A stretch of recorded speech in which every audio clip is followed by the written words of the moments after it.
ಓ ಅಶೋಕ್ ಅಣ್ಣ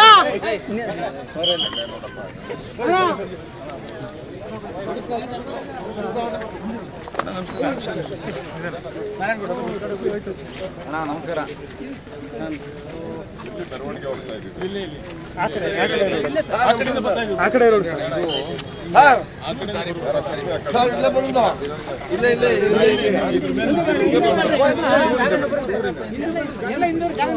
ಸ್ವಲ್ಪ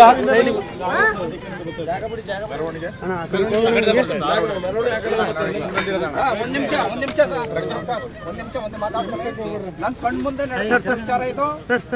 ಅವನು ಬೇಕು ಅಂತ ಬಂದ, ಬೇಡ ಅಂತ ಗೊತ್ತಲ್ಲ, ಬಂದನು ಆ ಕಡೆ ಬೈಕ್ ಬತ್ತೈತು, ಈ ಕಡೆಯಿಂದ ಬಂದು ರೈಟ್ ಸೈಡ್ ಹೇಳ್ಕೊಂಡು ಇವತ್ತು ಅನಾಹುತ ಆಗಿದೆ.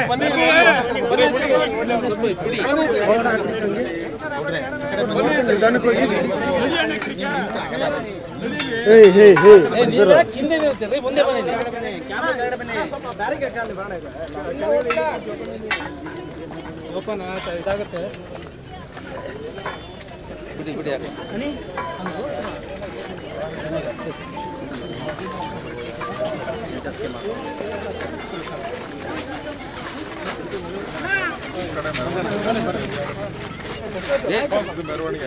ಆ ಕಡೆ ಬರ್ತಾ ಇತ್ತು ಸರ್. ಅವ್ರು ಆ ಕಡೆ ಬಂದಿರೋದು. ಅಲ್ಲೊಂದು ಬೈಕ್ ಸ್ಲೋ ಮಾಡ್ದ, ಅದಕ್ಕೆ ಡಿಕ್ಕಿ ಅಲ್ಲಿಂದ ಬಂದು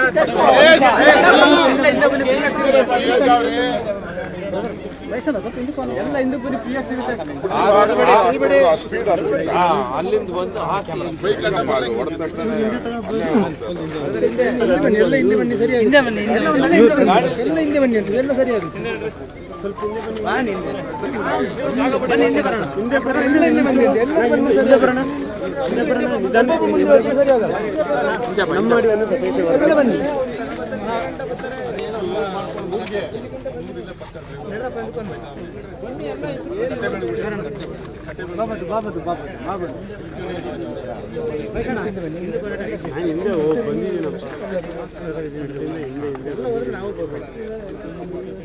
ಏನ್ ಮಾತಾಡ್ಬೇಕು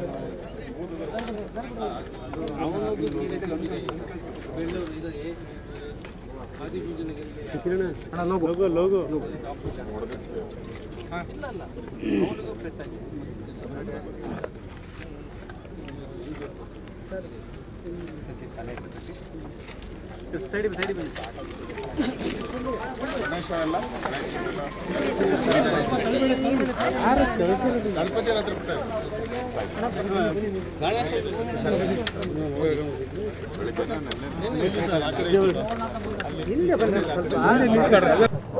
ನಿನ್ನೆ ರಾತ್ರಿ ಗಣಪತಿ ಮೆರವಣಿಗೆಯಲ್ಲಿ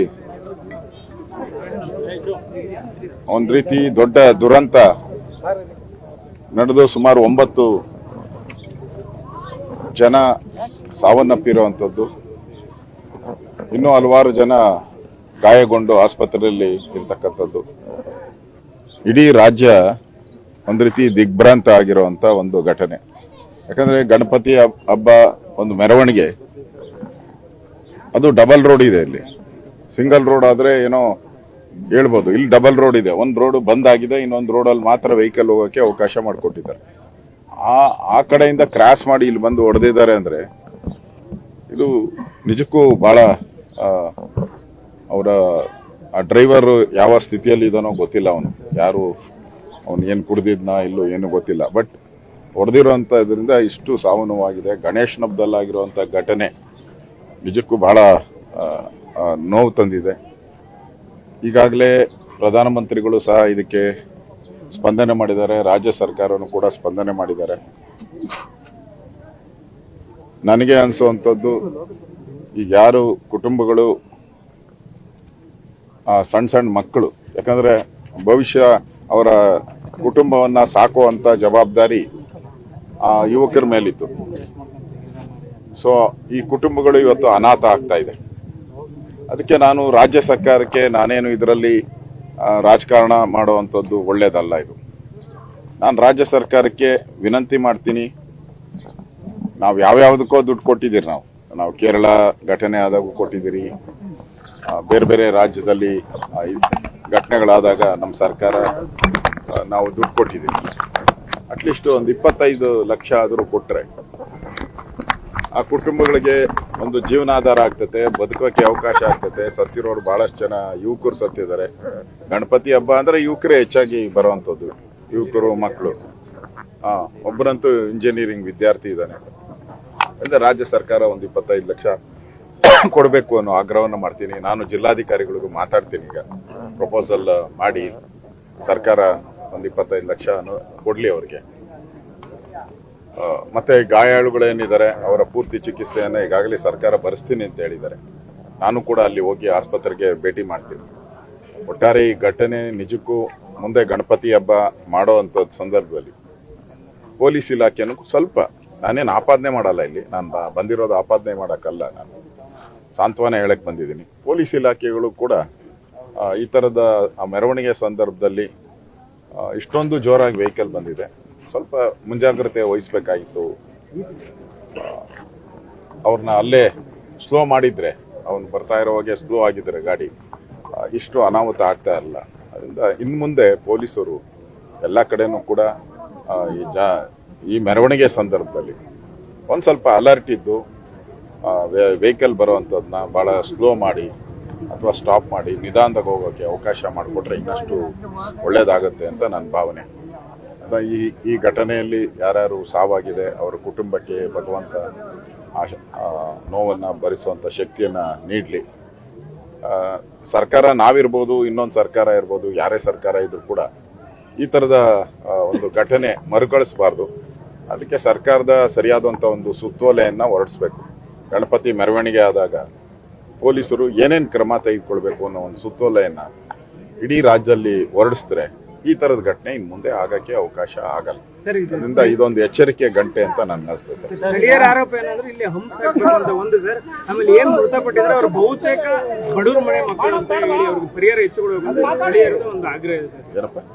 ಏನ್ ಮೃತಪಟ್ಟಿದ್ದಾರೆ ಅವರು ತೀರಾ ಬಡ ಕುಟುಂಬಗಳು, ಅವರಿಗೆ ಪರಿಹಾರ ಜಾಸ್ತಿ ಕೊಡಬೇಕಾಗಿ ರೋಡಿಗೆ ಹಂಸ ಹಾಕ್ಬೇಕು ಅನ್ನೋದು ಇಲ್ಲಿ ಸ್ಥಳೀಯರ ಒತ್ತಾಯ ಇದೆ. ಅದನ್ನ ಹೇಳ್ತೀನಿ, ನಾನು ಜಿಲ್ಲಾಧಿಕಾರಿ ಜೊತೆ ಮಾತಾಡ್ತೀನಿ, ಮತ್ತೆ SP ಜೊತೆನೂ ಮಾತಾಡ್ತೀನಿ. ಇಲ್ಲಿ ಹಂಸ ಹಾಕುವಂಥದ್ದಕ್ಕೆ ಇಮಿಡಿಯೇಟ್ ಆಗಿ ಕ್ರಮ ತೆಗೆದುಕೊಳ್ಳಕ್ಕೆ ನಾನು ಇಲ್ಲೂ ಬಂದಿದ್ದೆ, ನಮ್ಮ ACP ಎಲ್ಲ ಇದ್ದಾರೆ ಇಲ್ಲಿ, ಅವ್ರಿಗೆ ಹೇಳ್ತೀನಿ, ಹೇಳ್ಬಿಟ್ಟು ಇಮಿಡಿಯೇಟ್ ಆಗಿ ಹಂಸ ಹಾಕುವಂಥದ್ದಕ್ಕೆ ವ್ಯವಸ್ಥೆ ಮಾಡಬೇಕು ಅಂತ ನಮ್ಮ ACP ಅವ್ರಿಗೆ ಹೇಳಿ.